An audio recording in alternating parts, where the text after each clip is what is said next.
In a world of endless fandoms, one podcast dares to cover them all. Welcome to Between Two Batcaves, your go-to HQ for everything from comics to the screen and all the IP in between.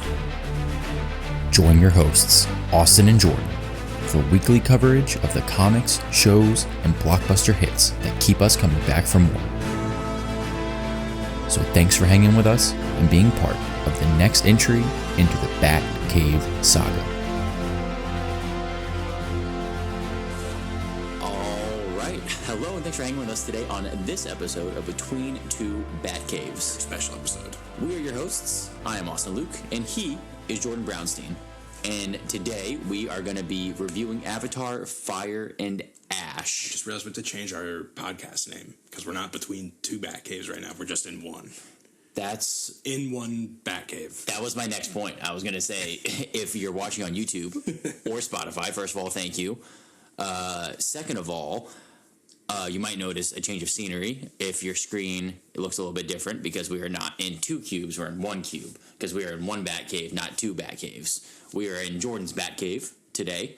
Welcome. Just saw, they get an expanded view here of, I think usually that they can see those two. Have they not been able? I don't think that they can see your Deadpool and Rocket poster, usually. Thank you, tripod. So new addition to the setup. Maybe you guys will get some more action. We just got out of Avatar, Fire, and Ash. Yeah, we did. Had a great time. Saw it in IMAX. I'm running close to like being up for maybe 20, 21 hours now. So yeah, you got me beat by a few. We're gonna see how this goes. I don't know what time it is. We decided not to look. After some strenuous setup here, we're joined today by, I don't know if you guys can see it in the camera, Poe. You can see the top of it. Oh, there he is. And Lola. Yeah. Jordan's pups are joining us. So we'll see if they behave. Welcome to the first video pod of Between Two Batcaves in one Batcave. It's a monumental day. What else? Also, we don't have notes today. If you couldn't tell, we don't have notes. We're just kind of doing it. So we're kind of winging this one. Didn't have time to get notes together before this, but we wanted to talk about it. So if you like what we're doing over here on Between Two Batcaves, few ways you can let us know. First of all, you can follow the pod to stay up to date with the latest from Jordan and I on the podcast app of your choice. We're on all of them. Pick one, whichever one it is. Give us a follow. Second, you can like, rate, and review the show. Just give us a little 5-star rating and leave a couple words of kindness, preferably, for all the hard work that Jordan and I are doing over here on this show. Just let us know if you appreciate it. Lastly, follow the pod. Lastly, share the pod with a friend. I'll give you an idea here. If you are watching this because you saw Avatar, Fire, and Ash, I bet you saw it with somebody. So maybe you should share this pod with that person so that you guys can listen to this together and talk about your opinions of the movie and your opinions of our opinions of the movie. Yeah. It's a real sense of camaraderie. A lot of opinions getting tossed around, ideally. That's what we're looking for. And we got a lot of those today. So we got to get into that. Last thing to do before we do that, though, socials. Get in touch with us on the socials. We are on everything. You want to find us? Insta, Twitter, Facebook, TikTok. Did I miss any besides YouTube? YouTube. That's a separate one. Yeah. If you're on social media, if you're on our social media app, we're probably there too. And stay tuned for where to find us. Yes. The handles will be at Between Two Batcaves with the number 2, except for Twitter, because we couldn't get that for some reason. So it's B2 Batcaves. Yeah. We're moving away from the whole Twitter era of the world, I think, anyway. Yeah, no, we're much more YouTube and Instagram based. So last shout out here, go check out the YouTube. If you're watching this on YouTube, again, thank you so much. We're uploading full video pods over there. We have a bunch of shorts over there. We're really enjoying the YouTube page. So that is at youtube.com/@Between Two Batcaves with the number 2. So go check us out over there. And yeah, I think that's everything that we need to do programming wise. You want to let everybody know? We already said what we're doing today. That's pretty obvious. You want to give them a heads up for what we're doing next week, though? What are we doing next week? We're getting back into Stranger Things. We are. Oh my gosh. I know. Next week. I know. Second batch of episodes for Stranger Things. I know. I've just been reminded releases the day after Christmas, I think. I thought it was Christmas Day. Christmas Day, maybe. Either way, within like the next few days from when you're listening to this. So we're going to hop on here. We're going to talk about that next batch of episodes. I think there's 3 coming out. Yeah. And so that's going to be on the agenda for us. Yep. But yeah, we're here to talk about Avatar. Maybe a little bit of discussion of some of the trailers that we saw beforehand. Definitely a couple warrant some discussion. There's a couple. Like Austin said, we're just kind of flying by the seat of our pants right now. When I say no notes, no notes. We got no notes, which means no news. The news is coming next week. Yeah, we'll catch up next week. But the trailers in themselves are kind of news. That is very true. So that's actually a great transition because I think it's time to talk about the trailers before Avatar Fire and Ash. Yeah. So I know. So are these trailers? So one of the trailers that we saw is IMAX exclusive. Yes. Let's talk about that one first. Yeah. Okay. So we got it wasn't even a trailer. This was like a 5-minute little intro. Poke it down out of there, boy. Come here. We got a 5-minute intro scene to the Odyssey. Yeah. The new Christopher Nolan movie coming out next summer. So I want to talk about the specifics of this. So just blanket spoiler warning in front of this episode. If you hear the title of a project, spoiler warning. Yes. So spoiler warning here for the Odyssey prologue trailer. Yes, that is exclusive, I think, to IMAX. So if you want to see what we're talking about, I think there's a truncated trailer that's getting attached to standard formats. Oh, I didn't know that. Just a 2-minute trailer. But we basically get the Trojan horse sequence.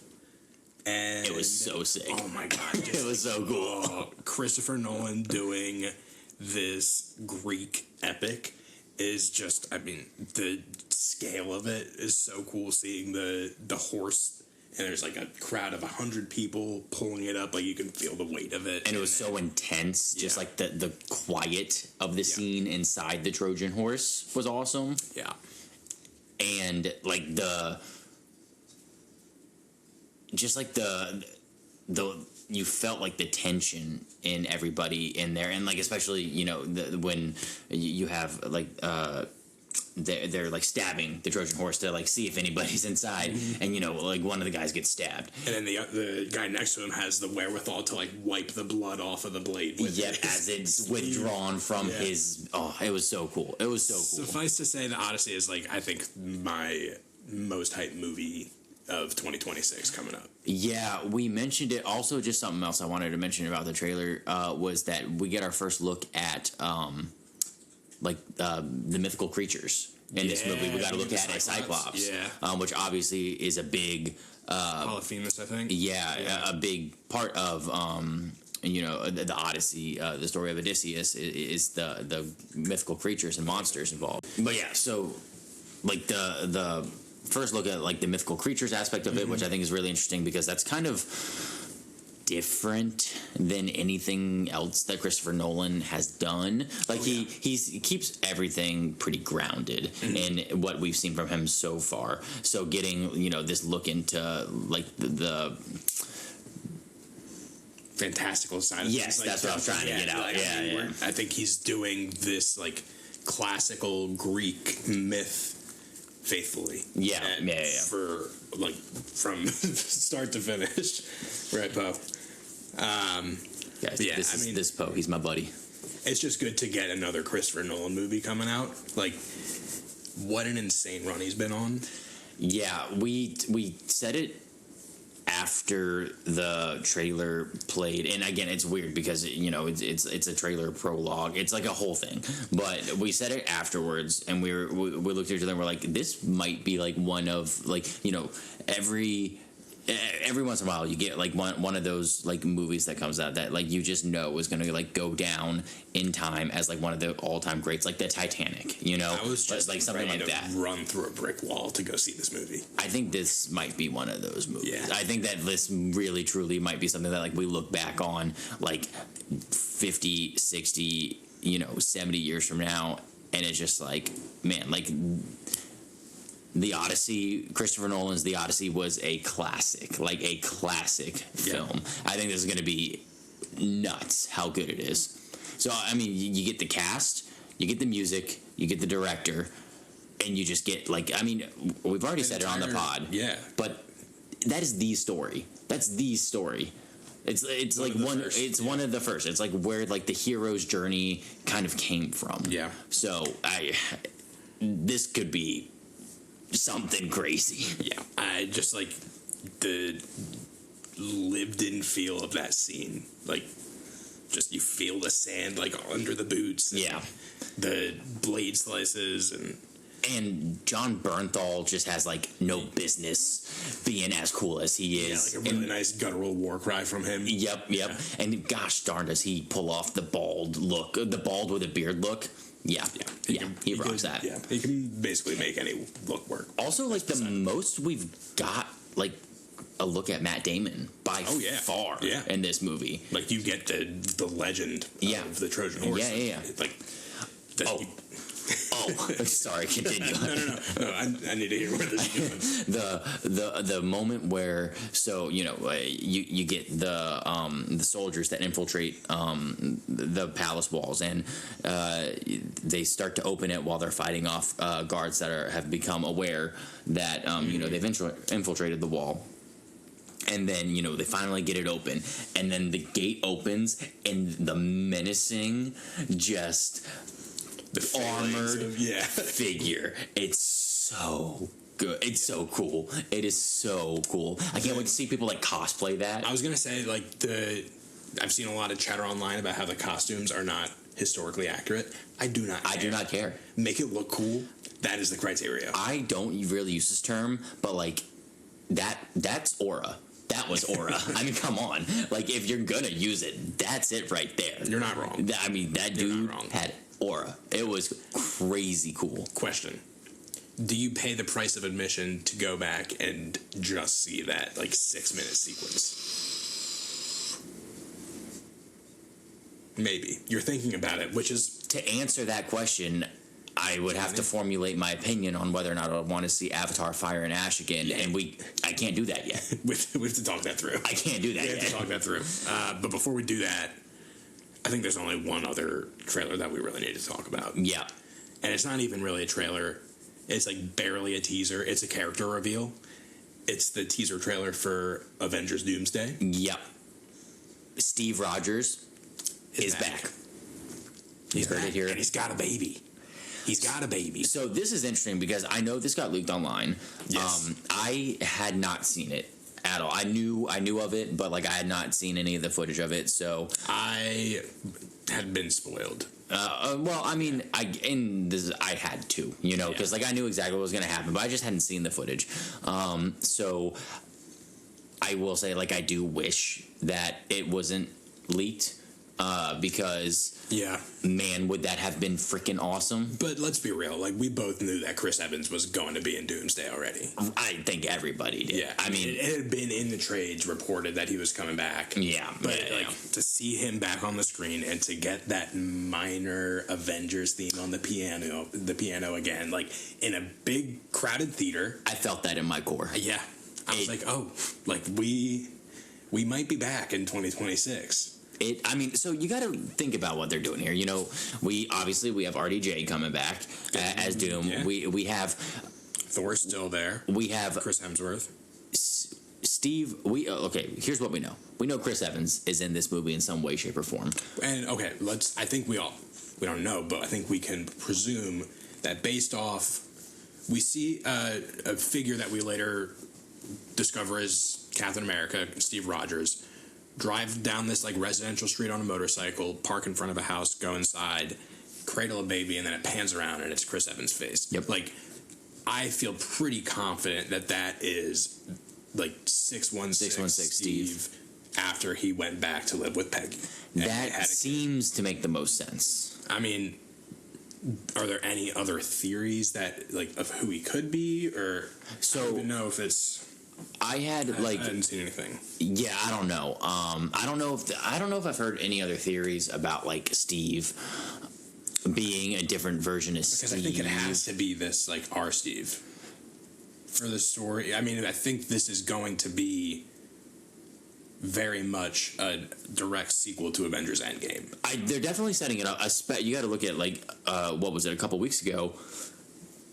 The Russo brothers released that footage on their Instagram page, or probably all their socials, about they released the video about people cheering anniversary of like the Endgame. Yeah, and people cheering for Endgame in theaters, and they're like, you remember this feeling? Like, we want to make you feel that again. And then they announced that they're going to be re-releasing Endgame next year, theaters. Like a couple months before Doomsday comes out. Like, this is going to be an Endgame sequel to drum up the box office numbers for Endgame. Well, and it makes a lot of sense because at this point, Avengers is its own franchise. Oh yeah. I mean, it's part of the MCU, but Avengers is its own franchise. We have not had an Avengers movie since Endgame. So it would make total sense that this is an Avengers Endgame sequel. Now, do you think the fact that we get this teaser with Steve, does that mean, what kind of role do you think he's going to play in this movie?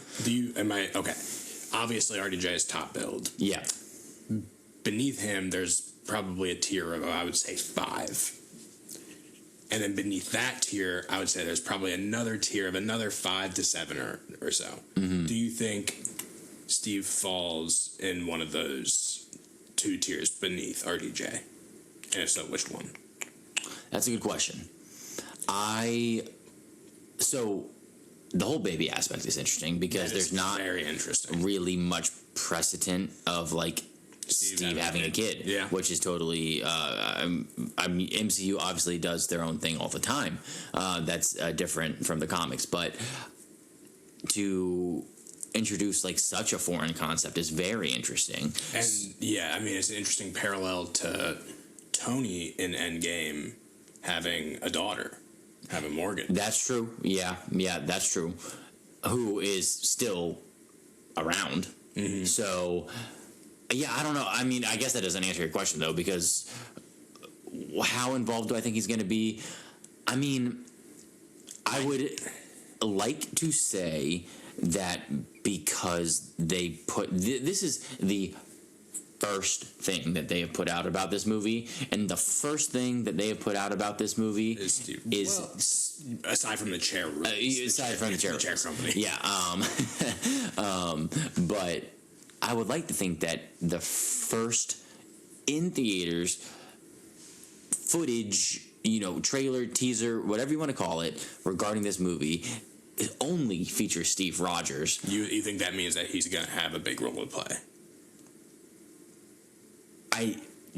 It's either one. It's either yes or, to be cynical, absolutely not. You think and that they're just pulling the Chris Evans, Steve Rogers card to be like, hey, we got the game back together. Robert Downey Jr. is here. Okay. Steve Rogers is here. I don't want that either. I think what I've seen and read online a little bit, like some people think that the direct tie to Endgame is going to be somehow Steve going back and living with Peggy and creating this branch timeline where they get married and now we know have a kid together. Yeah. That somehow causes incursions that somehow mess with Doom. And Doom goes to bring Steve into the fold because he's trying to correct what he screwed up with the multiverse. And then that means that Steve plays a very important role, but that doesn't necessarily make him like a leading character in the movie. Right. He's more so a plot point. Yeah. That's pretty interesting. I could get behind that. No, you're right, because it would feel a little weird, in my opinion, if we had both RDJ and Chris Evans back as like the 1 and 2 in this movie. Rogers is like the main protagonist. Because I just think that does a disservice to like the past 7 years of work they've done. Exactly. While it is fun that we're getting these people back, we also like have to move forward from this phase of the MCU. I want to see Yelena. I want to see the Fantastic Four. I want to see these new characters take on important roles. And let them kind of lead the charge. Okay. I think. I think he'll probably end up playing. I like your idea, or I guess not your, but what you read of him having a minor kind of not being like a big player on the board, but being like a plot point that they work with. Kind of like a six-man, like off the bench. Like he's playing minutes, but he's playing valuable minutes. Like he's coming in.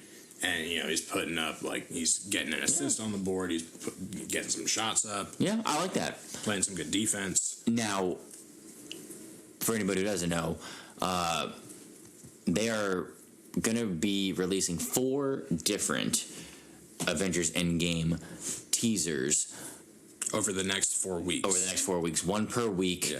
For IMAX, or I don't think it's IMAX exclusive. I think it's just Avatar exclusive. So you basically, if you want to see all 4, you have to go see Avatar Fire and Ash 4 times over the course of the next month. That's assuming that they don't just put them online, which they probably will, because this is going to make a lot of people angry. Depending on who they is, they already have. Oh, yes, 100%. If you want to surf the high seas, which we don't endorse or recommend, it's obviously been available. But the principle here is that they basically are asking you to go spend, IMAX tickets $30. So they're basically asking you to go spend $120 to go see Avatar Fire and Ash, which was a good movie. I don't know if it's a 4 times in theaters good movie, but go see that movie 4 times. Spend $120 to see 4 different versions of a teaser trailer, which is absurd. Or you could wait a month and then they'll all be online. Do you think that the other versions that we get are just going to be more character reveals? I think they'll probably, at least the next 2, be very character focused, on one character, maybe a pair of characters being revealed. Okay. Or I could see there being an X-Men trailer. Ooh. Whichever universe these X-Men characters That'd be cool. From, we get a little peek at that. That'd be cool. And then we get a Fantastic Four trailer, or just a Sam Avengers trailer. And then the last one has got to be the Doom trailer. I was thinking they're gonna sandwich them. They're gonna go Steve in the beginning. We're gonna go Doom at the end. And get our first look at Doom. We got the post-credit scene in Fantastic Four, but no face. No face. And we haven't seen him have any. We haven't heard him have any dialogue. That's a good point. So Yeah. Maybe you're right. Either a voice or a face. We got to hear RDJ's voice. Yeah, that's a really good point. And I think that'll be the big mic drop. See y'all next year. Yeah, exactly. Yeah, no, I agree with that. Yeah, what they do in the middle. Yeah, maybe a couple more small characters. Maybe we'll get a She-Hulk reveal, or I don't think we'll get a She-Hulk. So yeah, I don't know what those middle 2 will be. I think we're more likely to get a Madison with a lie reveal. Wongers. What is Wong up to? Great question. Sorcerer Supreme. Great question.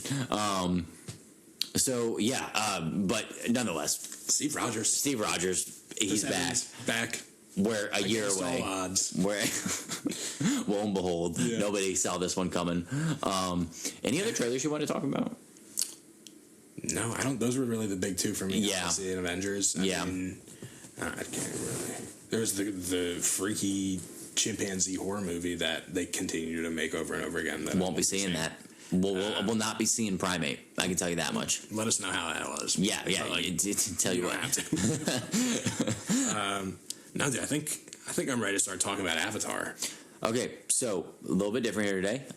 We are not doing a Batcave recap because should I try to give one just off the cuff? Oh gosh. You're gonna try to summarize a 3.5 hour movie that we saw approximately an hour and a half ago? Give me 30 seconds. Okay. While Jordan's coming up with the Batcave recap, let me inform y'all about Are you going to do it? Oh yeah, I'm ready. Oh, you didn't I'm just need gonna to go do off the it. cuff. So Okay, so spoiler alert here for Avatar: Fire and Ash. yes, okay. Avatar: Fire and Ash, directed, written, created by James Cameron. Jim Cameron doing his third Avatar movie. Who do we got in the cast? Sam Worthington, is that his name? Plays Jake Sully. We got who do we Zoe got? Saldana? Zoe Saldana playing Neytiri. Those are the only two actors I think I know in this movie. Oh, what's her name? Sigourney Weaver playing yes. a 14-year-old. Who's also like Jesus, kind of like Avatar Jesus. But also as herself at the end. Yeah, she's also there as like a spirit, spectral version of herself. Yes. So Sigourney Weaver's in this I'm movie. going out of order. This is not chronological. Avatar: Fire and Ash. So we come back. I have a very fuzzy memory of Avatar 2, Way of Water, but I do remember that one of Jake's sons died, and so we kind of come back, and they're still in the mourning process. Every member of the Sully family is grieving in their own way, like some not as like healthily as others, all in their own way. And Spider's with them, who is the human. I don't remember how he ended up with them in the second one, but it doesn't matter. They have a human, like He's the Colonel's son. He's the Colonel's son. He's the right. Colonel's son. And the story kicks off because he has to wear these masks so he can breathe the air there. And Jake is like, no, we have to send him away, I guess, to somewhere where he can breathe the air because this is too dangerous. Yeah, up on like the remnants of the Tyrese family's tribe. Yeah. And so the whole family accompanies Spider on this trip, and they get interrupted by raiders who attack. They're flying with the air merchants, and they attack their ships, and they crash in the jungle. And there's this like insane like 30-minute chase sequence through the jungle, and then what happens after that? The first movie of this movie ends. I told you this is a bad idea. And then it turns into like a paternity story between Spider, who is Quaritch's son, but also like Jake's adoptive son. Yeah, he calls both of them dad a lot in this movie. To his advantage. Like, Yep. He calls Quaritch's dad when he's like, don't he kill me, dad. 100% utilizes that to his advantage. The whale gets banished because he killed somebody in the second one. Yeah.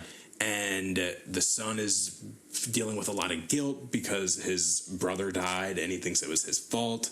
And basically the whole movie is each of these characters like coming to terms with themselves and like resolving whatever inner conflict they have to then fight in a massive war between the Avatar and the human mechs. I'm gonna boil this down real quick. I just That was a horrible So attempt. here's what this is. Avatar: Fire and Ash is exactly like the other two Avatar movies, and I don't mean that negatively. I don't mean this to say like Avatar has not lost its sauce. Oh no, It's still very sauce. Here's what it's the same sauce. The Avatar franchise is like Chick-fil-A sauce. It's saucy and it's delicious. And it doesn't exactly matter, what you're getting with that. Maybe you get some chicken tenders. Yeah. Maybe you get some chicken nuggets. Maybe it's chicken sandwich. Maybe you're dipping your fries in there. It doesn't matter. It's saucy. It's good. Whatever the different elements going into that sauce could be like a little different, but ultimately like what you're getting is a piece of chicken with some Chick-fil-A sauce on it, Yeah. That's what this movie is. I just cooked with that. Yeah. You want to get some Chick-fil-A? Yeah, absolutely I do. You are getting the same thing that you got in the other two movies to a pretty large extent. The difference here is that you're getting, like Jordan, this is 3 movies inside of one movie. So you're getting it 3 different times, all within the course of, this is a 3.5 hour movie. I mean, this is what I've said about each of the past Avatar movies, and I feel the very same way about this one. Incredible experience in the theaters. you walk out and you don't remember any of the specifics, and you never have to go watch that movie again. That's because it's like an amusement park ride. No, it's a spectacle, and it was a lot of fun. So I'll ask you this before we kind of get into the nitty gritty here. So obviously, the first Avatar, a big thing behind it was the fact that it was like basically like the most beautiful, amazing thing that we have ever seen on screen. Yeah, just like a revolutionary for it was. CGI. They invented methods of filming for that movie. So has Avatar, now that I don't want to call it a shtick because it's not a shtick, it's a technological marvel, and I mean these movies are freaking incredible with what they pull off, but has it lost some of that newness, some of that excitement, and it's not like I was super pumped up to go see this movie today. I was pumped because I was like, okay, let's go. It's a new Avatar movie. We got to go see it together, which was good. And we got to go see it in IMAX, which was awesome. But I think what you're getting at is you didn't watch the trailers for this movie religiously. We weren't on the edge of our That's seat. a good point. Wondering what was the next thing that's going to happen in this series. Yeah. Aside from we're going to see some cool stuff, which is a given with the Avatar franchise. I would say exceeded. Yes. So on that front, it's weird because it's not like it's not like I love it's not like it's not like I left this movie and I'm like, holy crap, I can't wait for Avatar 4. When Avatar 4 gets here, which it will, I will go see it and I'll have a good time. But until then, okay, it won't be. I can wait. Yeah, I can exactly. wait. Exactly. And I we don't mean that negatively. We really don't. I loved this movie. But exactly, I won't have to. I got my Avatar fix for the next 2 or 3 years. Yeah, and maybe longer because 3.5 hours. So let's get into some details here. A couple things I wanted to start off the bat with is you mentioned this after the movie. This was basically a spider story. Oh yeah, 100%. Well, he was kind of the driving force. The catalyst at the beginning of the movie was that they needed to move to get rid of him, basically, because he's basically he's being hunted.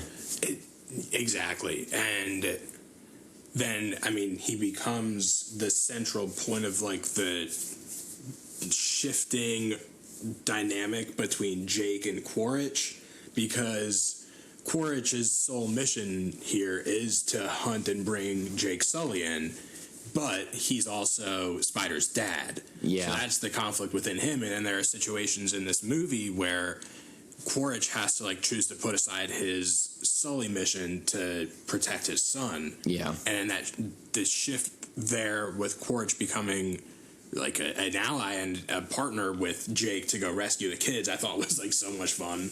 You get the kids in peril with the Ash tribe about to sacrifice them, and you get a cool sequence of Jake and Quaritch working together to rescue them. I really enjoyed that dynamic between those two in this movie. What I really loved about it was it wasn't just one or the other. It bounced back and forth between ally and foe several times, because Quaritch at one moment is prioritizing protecting Spider, but once Spider is like out of immediate harm's way, he then right goes to court the evil witch Avatar. What are they called?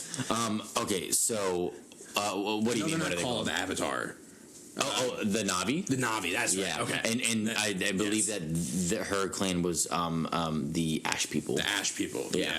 And so, I don't remember her name exactly though. It was like Raban or something like that. Yeah. No, I don't think that's right. It's something like that. But I mean, I just like how we have Quaritch going from protective dad to like religious zealot for like evil witch Na'vi who has somehow like tapped into the power of fire.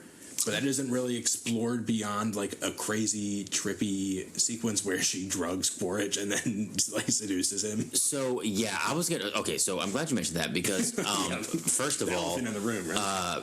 Avatar: Fire and Ash, the horniest Avatar movie. Horniest and like trippiest. Yeah, Like most psychedelic, I think. like it's interesting too because like the first Avatar obviously like basically has like the sex scene between Jake and Neytiri. That's romance. Yeah. Horny. No, shoot, you got to look up her name. Okay. Varang is like this, like from the get go. First of all, great villain. The whole Ash tribe, the Ash people were a great... Scary. Yeah. They were scary. They were scary and they were like formidable. Like the introduction is them just completely ravaging the Wind Traders. Which... Also, I wish we got more time with the Wind Traders. I would have loved to see a little bit more of their culture. It's classic for a society of airbenders to meet a tragic fate. It's almost like we've seen this before. But also Avatar. Yeah, so we get that intro with the Ash people just laying waste to innocent people. Yeah, brutal scene. I mean, they just wreaked havoc on their airships. It was like going for double taps, like chasing the kids through the forest until they they lost them. And then when they come back, I mean, once you arm them with weaponry and like the power of the human military, they became even more formidable. So we'll circle back to the horniness because don't worry, we'll get there. It all comes back around. So what did you think of like Varang's motivation in this movie? Because basically, like you said, we get this this introduction of just, she's laying waste to the Wind Traders, and we get some background that like they do this regularly, like this is kind of like their thing. And then we later on get a little further exploration into like her people and her culture, and basically what we have gathered is that they used to be a tribe of forest Na'vi, similar to Neytiri's tribe. Yeah. It sounds like, but their tribe lived near the base of a volcano, and the volcano erupted. And took out their land. And during that process, basically they were like praying to Awe, Awe, I think. Yeah, praying to Awe, and basically Awe didn't save them, and so Varang, she basically stopped believing in Awe, and turned to the fire, which she believes is like the purest thing on the planet, and basically, like you said, becomes like religious, like zealot, and also like against Awe and Awe's followers, and she just basically becomes like an agent of chaos. Yeah, but then then it's interesting because like her motivation in this movie basically is like she sees a gun and she likes it. Yeah, it's Avatar. We're not going to these movies for not in depth. We loved this movie. Yes, she wanted guns. She wanted a lot of guns, and then she got. Let's circle back to the horniness. We're there, folks. She got horny for Quaritch. Very. From the moment we meet her, she had this sense about her, and you're just like, oh, we're making her the sexy character. Yeah. I mean, our intro to her as a character is like that dual sequence in the sky between her and Neytiri that she comes out on top of. Yeah. And I slight digression just to say, the way that like action was shot in this movie was so cool. Like that is the sauce that it still has, I think. Yes. To be able to film these like aerial combat sequences and underwater sequences. I love the underwater sequences. I just think about the jungle sequence earlier in the movie where the camera is like in the water with the kids as they're like running through vines, and just like there's like water splashing up. And I just think that is like really cool filmmaking, and that's like the Avatar sauce. You're right. It's to make you feel like you're living in this entirely fictional world. It's just so immersive. Like everything is so possible, and it's just like, oh, like this is, I'm just watching I'm just watching, I could be watching this. This could be humans, in jets or something. Yeah. Like it feels like it's so possible, which is one of the marvels of this franchise and what they're able to do. But yeah, so Varang is, I think like, I guess I just like didn't quite understand in its entirety her basically, scorched earth, like I'm getting revenge on Awe by taking out like by going after like the other tribes because Awe gave up on me. Yeah. Yeah. You get what I'm saying? I totally do. It's a very shallow motivation for a villain, but like also, but she was still cool, and she was sick. Like I thought she was great. Yeah, I did too. What she lacked in complexity, she made up for in just like tenacity, I guess. And like, I mean, yeah, I was a fan of her. Well, she also had this like very like interesting use of, I forget what the braids are called. There's a term for them. Yeah, the kudu. Yeah, the kudu. Thank you. Yeah. And this is the first time I've ever seen a kudu used as a weapon. Yeah, which is because she can basically like suck people's life force. Like brainwash them kind of in a way too. Yeah. And it seems like like the weak-minded people, she can kind of like kill them through that. But like strong-willed ones such as Courage can fight back. But she can still like the human in him was part of his ability to resist. Ooh, that's a good idea. Yeah. Well, because Neytiri resisted a little bit as well, but she's very strong-willed. That's true. So, yeah, but Varang, I loved Varang. Yes, and she was awesome. I absolutely agree. I also just like, I love the idea that like once oh, I just forgot his name. Courage. Thank you. Yeah. I wanted to say porridge so bad. Once Courage, kind of went back into the tribe and basically offered her what she was looking for and gave her weapons, that her weapon obviously became the flamethrower, which I thought was just... She had so much fun with that flamethrower. Yeah, it was awesome. She torched her own village. I guess, like, to move on to, like, kind of, like, the other villain of this movie. Well, there's a lot of villains in this movie, but Courage, I like that he basically becomes, like, the anti-Jake. Yeah. He's because... like, the foil to him, really. Yeah. And, like, Jake, throughout the whole movie, is making these, like, bids to Courage to, like, open himself up to the world, to Pandora. I love the line of, like, you have new eyes now. All you need to do is open them. Yeah. And then he closed his eyes and went to sleep. I thought that was funny. That was really good. But, I mean, yeah, I again, like, the dynamic between Courage and Jake of, like, ally to foe to ally to foe to, like, this final battle to the death that then, Courage is pinned down by, like, the entire Sully family, and he just kind of does a trust fall into the clouds, and he'll obviously be back, and I think Varang also kind of scurried away, beaten but unharmed. We didn't see no bodies from those two. Which I'm kind of surprised about. Let us know, are they dead or not? They're absolutely not dead. Let us know. Let us know they're not dead. Because, like, this third one has been talked about as kind of like a mini, like, finale to this Avatar trilogy. Yeah. But they've already announced 2 more. They have, but James Cameron has also talked about how, like, we'll see, like, this one needs to make a lot of money to get the next one. Yeah. And I have other stuff I'm working on. So, like, I think this will be it for, like, at least, like, 3 years, I would say. But yeah, I can see that. It's dependent on the success of this one, which I'll be very interested to track. But I all that to say, I would like to see both Courage and Varang again.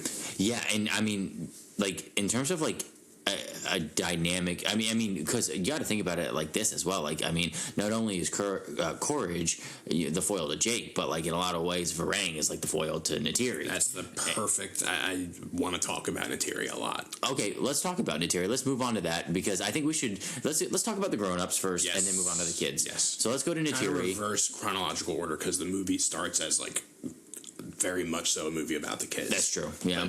I want to hear your thoughts first on Neytiri. I thought she had a very beautiful arc in this movie. I think her character arc in this movie was the most affecting for me. Because when we're reintroduced to her, she is really taking the loss of her son harshly, as a mother would, and like her grief is like manifesting as hatred for the humans. Like at multiple points in this movie, she like basically makes moves to try to kill Spider, because not only does he represent like the very immediate danger to her family, but he also like represents the humans that she's like harboring this like calcifying hatred for because of the role they played in the death of her son. Well, and she even takes it a step further by, she gets in this fight with Jake, just about how, Jake points out that the parts of her own children that she hates are it's like a shame the human parts. He's like, you hate their alien fingers, you hate like the way that they act different. It's the human in them. When they make a mistake, you're like resentful because you feel like it's the human in them that caused it. Yeah, and she says yes. She's like, she realizes that's true, and like you're right. That's like, I mean, that's awful to admit, but like you also see her recognize it almost in real time. Yes, and then like that's like she kind of hits that rock bottom, and then comes to like has like the full circle moment at the end where she accepts Spider as her son and helps deliver a baby on behalf of like the matriarch of like the tribe that she had been like reluctantly ingratiated into. Water Baby. She helped to deliver Water Baby, who she is also now gonna like help raise. She's like become like the all mother. Yeah, basically. She's got that's Awe. So that's Awe. That's right. But I just thought I think that was really beautiful, and like the difficult conversations that she and Jake had. Like I like how their relationship wasn't the most important part of the movie, but still was like a guiding force and kind of like a beacon throughout it. Yeah, I mean, okay, so I definitely agree with you. Was a really, really beautiful arc that she went through. This journey of, loss from the last movie into, grieving, into anger, into denial, into acceptance. I mean, she went through like almost like the full, stage there. But I almost don't want to say this because someone's going to hear it and think I'm being some type of way. Hey, you got to speak your truth. Listen, I am a father. I'm a husband. I love my girls. So when I say this, I'm not being sexist or anything, okay? But you just got to speak your truth. Up until a certain point in the movie, the Neytiri character was kind of losing me. Interesting. And it's not because of like the plot points. It's not because of the beats that she was getting. It was just because of like the lack of interaction we were getting with the character, and everything we were getting with the character in terms of the dialogue was like it felt pretty like unflushed out, kind of up until we get the scene between her and Jake that we talked about previously, I believe. Like when she initially wanted to like kill Spider, I got it, but I was also just like, come on, Neytiri, like what are you doing here? Like, why is your like hatred manifesting in this manner? And yeah, it's interesting because we get that kind of coupled with the way Jake grieves is basically by like kind of like recommitting himself to like the Marine lifestyle almost. Yeah, and no, he goes full back. I mean, there's multiple times in this movie where he literally says, "I'm a Marine," which he had separated himself from in the last two movies. He then like starts to treat his kids and especially his son as harshly, like, very harshly, his cadet basically. Yeah, and so like neither of them are handling it well. No, but like it seems like Jake was, I mean, probably better prepared to deal with a loss like that based off like his experience. Yeah, no, that's a good point. But like, so he had like those coping mechanisms for it. And what she says to him like early in the movie was like, I have nothing here. Like, I've lost my family, like my home. All I have now, like, are like my traditions and like my belief in Awe is all I have left. Yeah, and is it Awe? No, it's Awe. Okay, Yeah. it's Awe. Yeah, which we got to talk about Awe at some point, but Mama Awe. Yeah, we do. But I mean, also Neytiri was just like, as always, just a badass. Oh, 100%. Yeah, the action, aerial combat stuff, like that bow. Her and that bow are like a deadly duo. Yeah. I think what it was for me was just like, I remember she kind of got like relegated last movie a bit, and so like to go off of that like into, because like obviously in like the first movie, in the first Avatar, she I mean, she's the like driving force behind Jake Sully wanting to, you know, be integrated into this culture. It's a love story, exactly, and she's the primary half of that. I mean, she is the driving force behind that movie. And then, you know, basically after that movie, she really gets kind of sidelined in the second movie, and it becomes kind of more of like the Jake Sully and his family, and a bigger focus on the kids. And so when a portion of this movie, which when it's a 3.5 hour movie, a portion becomes kind of a long time. Yeah, felt like they were doing the same. You felt like she was stuck in that, like that toxic era of grief for a little too long. Yeah, and I was just like getting concerned that they were, you know, sidelining a character that should be way cooler and way more of a driving force in the movie than she was in the beginning of this movie. But I think a lot of her character moments came in like the fighting scenes. Like yes, the action scenes, because she got like her revenge on Varang. And that, like, just another beautiful, like, this was like a one-on-one aerial combat type duel with them in their dragons. And so she gets that moment there, and she's there to kind of rescue, I think, first Jake and Spider. Yeah. And so she gets, like, those moments where she's, like, coming out of her grief to, like, save her family, and, like, ultimately ends up, I mean, not... kind of like de facto, like becoming like that, like the matriarch of the tribe and like of her like family tribe, and just becoming so much more open. Yeah. Yeah. No, I mean, it got there in the end. It definitely did, and I think that where they left off this character is in a really good spot, because we kind of said it already, but like she's kind of like in this position where she's like not just like the matriarch of, like, of her family, but like the matriarch of like her community in a way, kind of like taking on maybe a little bit more of like that spiritual mother role. Yeah, and, like, that her mother has become more spiritual in the end. Very much so. They're all like connected to the ancestors. And welcoming Spider into the tribe. Should we move on to good old Spider? Should we move on to Spider? Yeah, probably. Let's do Spider and Kiri together. That's a good idea, because they're now together. So, the moment I realized that this movie was gonna be kind of weird was when Spider grew a tail. See, not a tail, a kuju. Kufu.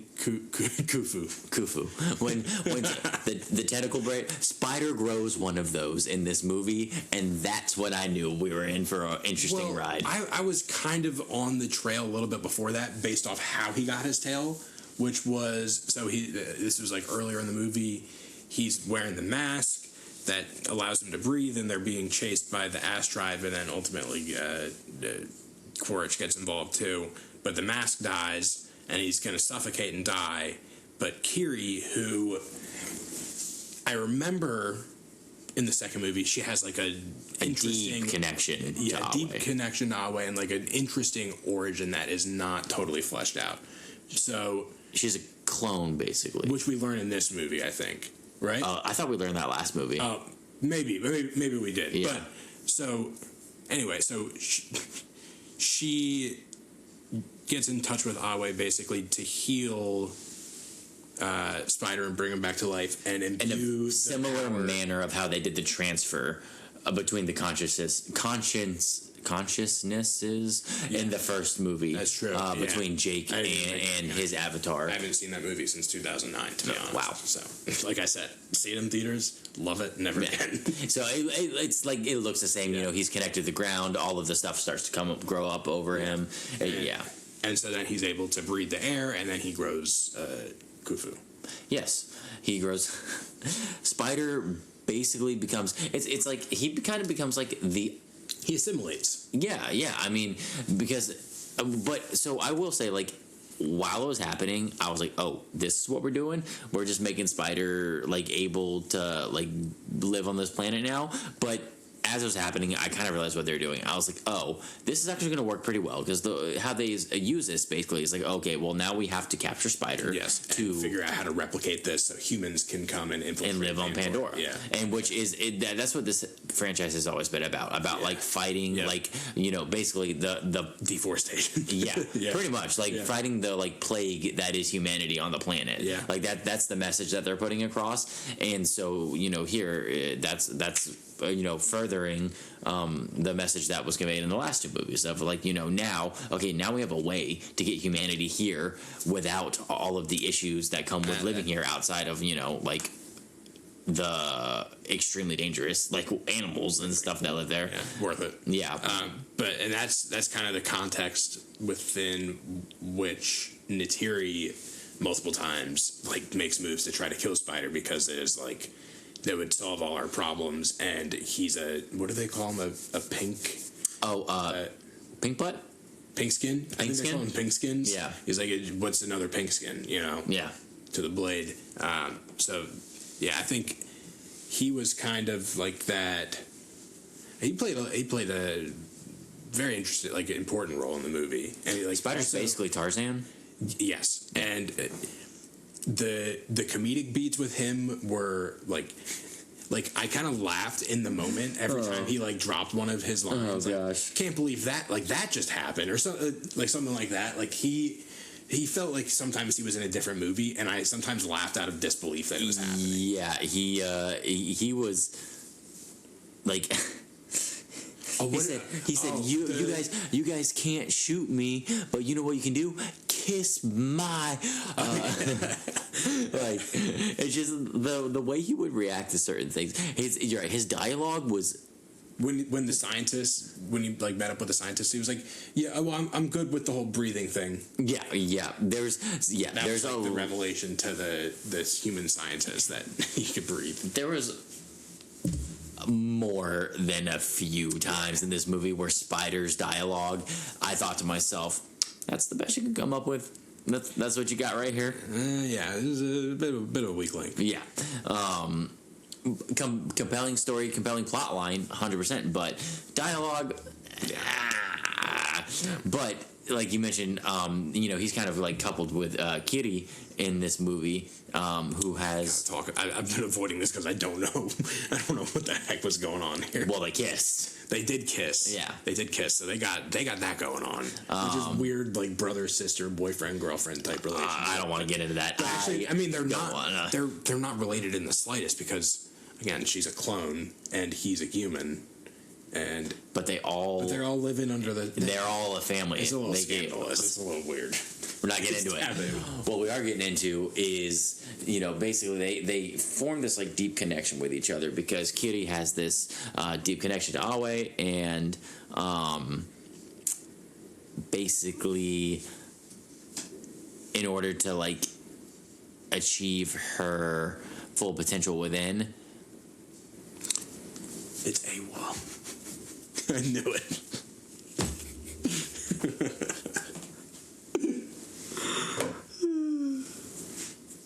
Okay. She has this really deep connection to AWA, and Spider's like basically once he grows his Tail.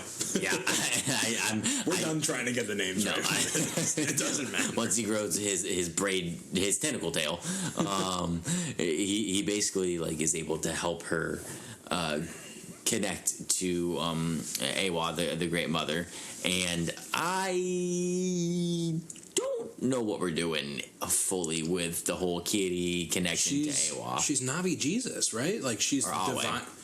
No, you were right the first time. Awa. I think, hold on, let's just each say Awa like 5 times in a row, so then you can just dub it over all the times we say Awa. Awa. Awa. Awa. Awa. Awa. Awa. Interesting, manifesting as a giant baby face. Oh my gosh, Awa not I was very confused. Awa is Kiri's mom, but is like disappointed in her, so she shuts her out, and then it takes the power of Kiri. So is Awa Grace? Is Grace Awa? Did Grace have Awa in her? I don't know, because like I haven't seen these movies. The like interesting, the weird like human baby face that we saw. It looked very human. It did. It really did. So I don't know, but there was a point in this movie where Kiri basically like sees the Navi's version of God, and it looks like a baby's face just kind of floating in like the ether. That was weird.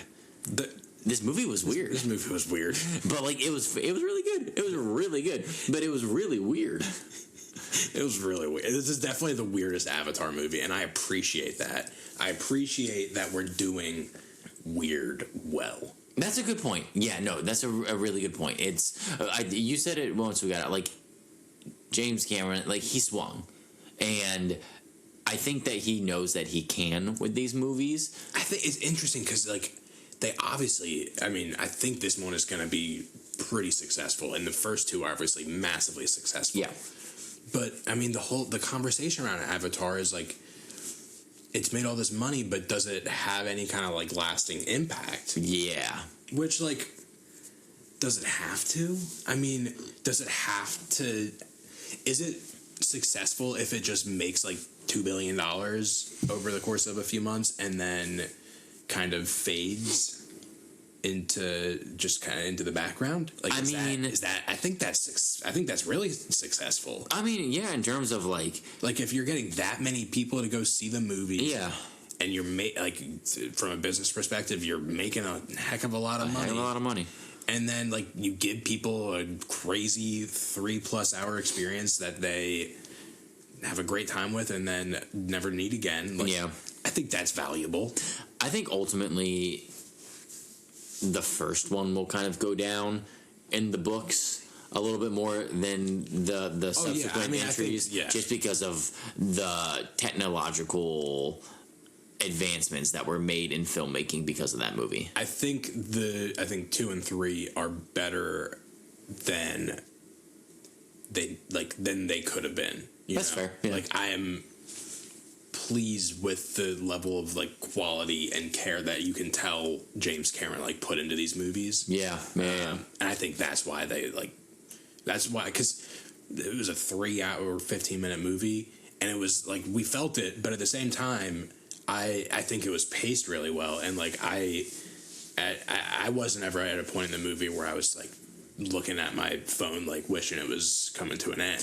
Yeah, no, I remember you leaned over at some point to me and you said man, this movie is moving. I think that was like in that first hour of the Ash tribe like chase sequence through the jungle, which I think like that's what I am remembering most vividly as we sit here now about this movie. That and what we haven't talked about yet, the whale stuff. Oh yes, let's move on to the whale stuff. I'll just say this about the pacing. Like this movie, like it's nonstop. There's really no break in this movie. There is one like halfway through the movie. I'm trying to remember. It's when they get back to the water tribe, after the insanity of escaping from the ashes. Oh, when they kind of start to pivot back to the whale plot line. Yeah, and then like that's what it was. There was like a really weird like transition to a council with like the whale elders where they banish Which are way more advanced than I thought. Payakan. Yeah. Where they banish Payakan, Payakan, which just like comes out of nowhere from the context of this movie. Yeah. And it, like the movie like takes a good like 5-10 minutes to just like breathe and reset. But then you're right, it just goes. You are going in this movie. But yeah, so another thing to kind of transition us into like the whale talk is that like this movie also like there's so much going on in this movie. I mean, probably as many like fully fleshed out plot lines as there are members of the family. That's a really good point. I mean, you have like 5 or 6 several members like at different times throughout the movie. Different groups of people get kidnapped and then escape, and then like a different person will get kidnapped and escape. Like it keeps happening. Yeah. You get like a section where like they're all separated and they get back together. You get the whale storyline. Jake's in prison. You get Spider the whole is being tested on in a scientific facility. The Courage and Jake kind of rivalry, friendship storyline back and forth. There's so much happening. What's the son's name? Jake's son? Yeah. I don't know. Okay. Jake's son goes on an spiritual journey. Yeah. Because he ventures out into the like uncharted waters to go find Payakan, who's been banished, and then they discover a long lost member of Payakan's birth tribe. That was sad. That was so sad. That was really sad. He's like, look what they did to me. Yeah. But you're absolutely right. There's so much going on in this movie. You got that. You got like the grieving parents. You got like the dad who wants to step up. Avatar Jesus. Question for you. Yeah. About the whales. Yeah. The elder whale, the matriarch. The matriarch. Who's putting those ceremonial garbs on her? That's a fantastic question. How long have they been there? She's been blinged out. She's got on some tapestry, some banners. She got piercings. Who's doing all that?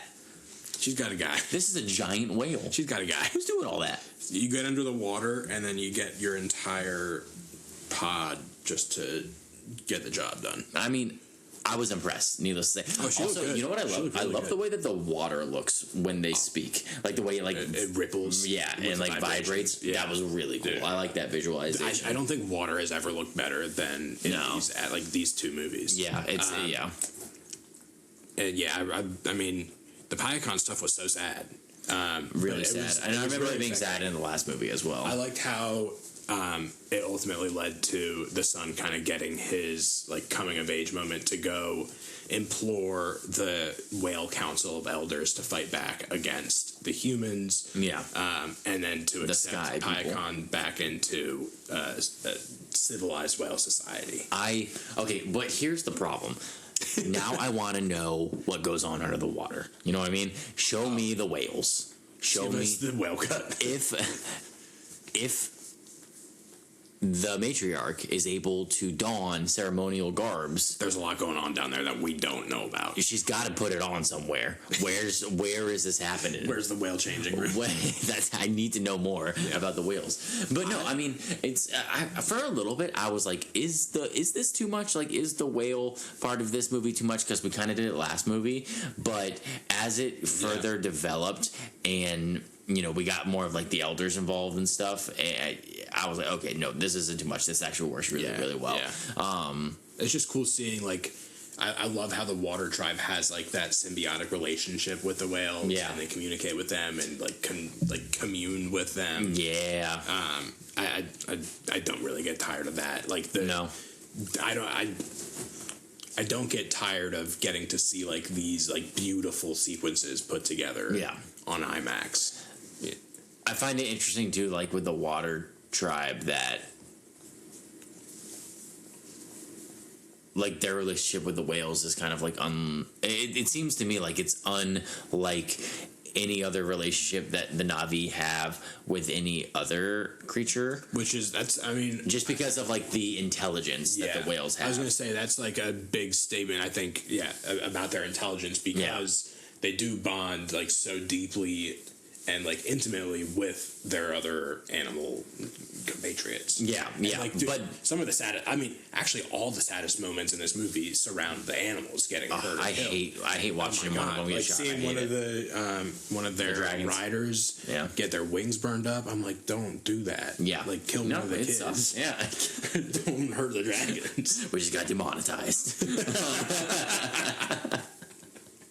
To get demonetized, you have to be monetized. So, oh shoot, I lost my train of thought. There's something that I wanted to go to. I was just thinking about the 3D of it.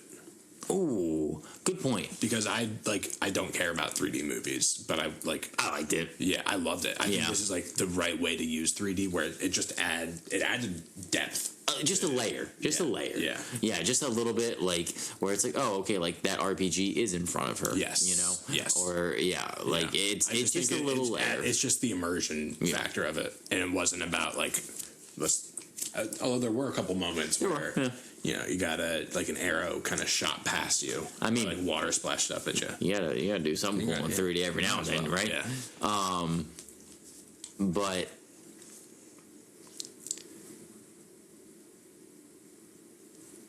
No, I lost it. I might not have much else to say about this movie. Okay, wait. Let's think about it. So, we kind of gone through... And we talked about Jake, right? And we talked about Jake. He goes on a cool journey. We haven't talked about Jake that much. Let's talk about Jake for a couple minutes then. So, his journey is basically, like, coming to accept his son and, forgive him for his other son's death. Yeah. And kind of... But also overcome the feeling of it. Because, we have the moment where, Jake basically, tells, his son that, it's his fault that his brother died. And, so it's also, Jake overcoming the feeling overcoming that feeling and realizing that's not true, that's not what happened, and he knows that, but it's hard not to just feel that way. And then so he comes to accept and forgive his son, and bring Spider back into the family, and basically become take another step as a leader of the tribe. So, nothing... It's kind of the same beat. I like Jake as a character. Yeah. I think he's just really fun to watch on screen. We already talked about it, but I think the best moments we get with Jake in this movie are, between him and Courage. Just the back and forth that they have throughout this movie, I think was really cool. Neytiri, I thought was their trials and tribulations. But yeah, I think... I like how the focus has shifted away from Jake as the main character a little bit, and given some love to the rest of the family, because I think they're all interesting characters. You're right, and it's getting pretty kid focused. We're clearly moving. If there's subsequent movies, I think we're kind of getting more towards the next generation. Absolutely. Which is, Spider was... Kiri and Spider are, I could see the next movie being about them. They're kind of, I could too. I could too. I think if we're doing another one, I think that we are kind of starting to move away a little bit from, obviously, it's always going to be, the Na'vi versus the Sky People, but I think we're gonna start to get into maybe more of the spiritual side. This might have been him testing the waters on that stuff. Yeah, because this is the most spiritual, I think, trippy, psychedelic that Avatar's gotten. Definitely. Yeah. But I don't it's one of those things. It's with Avatar. It's just I never have a ton. I don't have a lot of intellectual like contributions. No, dude, it's a roller coaster ride. These movies are amusement parks. Yeah, I think that their goal is to like thrill you and to like make you feel big feelings. Yeah, and like they're not trying to get you to think too hard about things. It's not to say that there aren't themes in this movie. Like every movie's going to have themes, and like the environmentalism stuff is still in there, which is great. Yeah. And again, like the whole like family grieving process, basically. Like what do you do when you lose someone? But that's like you said, like it's like Chick-fil-A sauce and the nuggets. That's the recipe that they have. Exactly. Yeah, it's the recipe that they have, and it works for them. And the only problem, though, is moving forward. I mean, they've run out. They've already got the forest people. They've got the fire people, air people, water people. Snow. You think we got snow avatars? Snow Navi. Snow Navi. Would they have like built-in like snowshoes? Probably. That'd be sick. Yeah. Or are they furry? Yeah, furry. Yeah, they're furry. Yeah, they're furry. Snow. Yeah, Navi are furry. Yeah. You guys heard it here first on Between Two Batcaves. Snow Navi are furry. But like, actually, that would be pretty cool. Or like cave dwelling Navi. That'd be interesting. Just a bunch of trolls. I don't know. I mean, listen, dude, they're gonna figure something out. I'm glad we saw it. I really liked it. Okay, this is what I won't see it again. This is what I was gonna say. Okay, what are you thinking for our Between Two Batcaves score for this one? You want to? Oh, we haven't broken out a plot production performance. Let's just go 1 to 10. 1 to 10. Yeah. Okay. See, this is hard. I'm gonna go. Hold on. Okay, wait. I have an idea. No card it. Note card it. For those listening on audio, I'm getting out a notepad, and we're each going to write a score and see how we end up. What's the last movie we rated? Naked Gun. Was it really? Maybe. All right, just 1 to 10. Half points. Okay. Hold it up to the camera when you're done. Close your eyes. All right. Let's see. 7.5, 8.5. Sounds about right. I think it's a little bit higher on it than you. Yeah. I think... call it an 8. I call it an 8. Between Two Batcaves' final score for Avatar Fire and Ash is an 8. That's an 8. I think, for me, what lost me a little bit was just, like, some of the dialogue was just, I mean, we were laughing in the theater. Yes. Which I don't think is a bad thing, but some of it was just like, come on. That's it. Like, and most of it was Spider, but also some of the other characters had some of it as well. And then also, we've already mentioned this, but like it's basically the same thing that we got in the last two movies, just on repeat. And it's a good formula, but it's a formula. Yeah.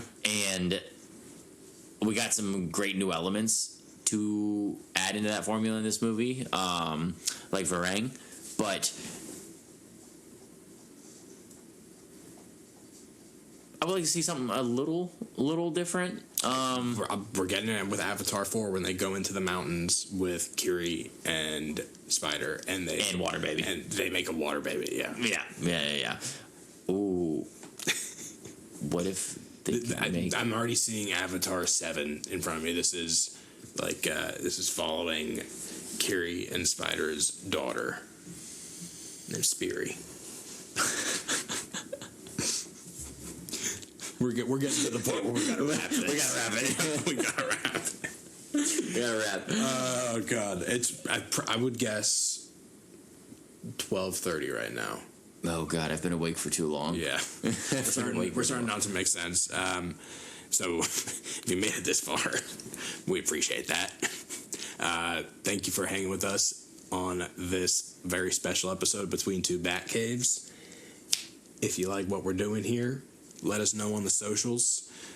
We are on Facebook, Instagram, Blue Sky, TikTok, YouTube, at Between Two Batcaves, and we are also on the app formerly known as Twitter at B2 Batcaves. Hit us up on the socials. Let us know if you saw Avatar. Do you feel how we feel, that this was a fun ride that we won't be going on again? I don't know. Let us know. Very specific question here. I want to know how everybody felt about Spider getting a tail. And I know it's not a tail. I want to know how everybody felt about that. He got a ponytail. He did get a ponytail. Yeah. How do you feel about Spider in this movie? I think I have a feeling that that's going to be kind of like one of the most controversial. Most memeable. Yeah. What that meme will be, I do not know. That's not my job. Nor so do don't I. ask me. We're not memers. I have a feeling that that's going to be kind of like one of like the most hot topic discussion items from this movie. It's a guy with a tail. Yeah. So before you exit out of the podcast app of your choice or video platform of your choice, YouTube. Just a reminder to rate and review the show if you like what we're doing over here on Between Two Batcaves, and if you're watching us on YouTube, like and subscribe, ring that bell. Goes a long way. We are steadily growing. I think so. Each day I'm seeing a little bit of growth, which is a lot of fun to see. So thank you guys for all the support that you've been giving us so far. So I believe that is everything. I think so. So from our Batcave, singular, Batcave, to yours, thanks for hanging with us, and we will see you next time. See ya.